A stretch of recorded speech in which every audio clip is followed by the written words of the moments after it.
Hey, man! Watch out! Woodpecker.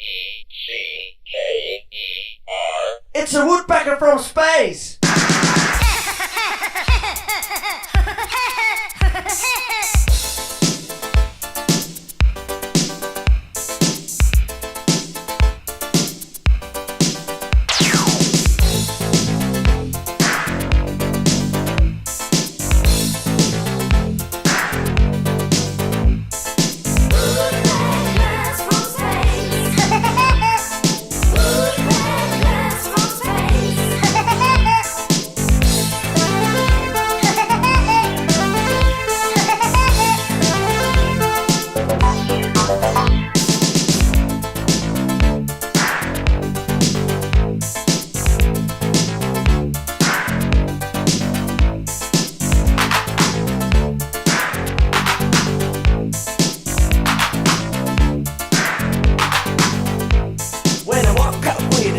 I didn't know the reason why. Still dark outside, but yet a light, and I heard a funny cry.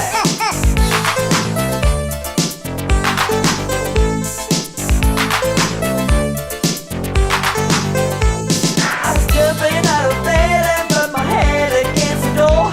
By the time I was okay, I heard a funny cry once more.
It was a funny-looking bird and he stood right before my eyes. With his waist, you and a laser gun, he was only passing by.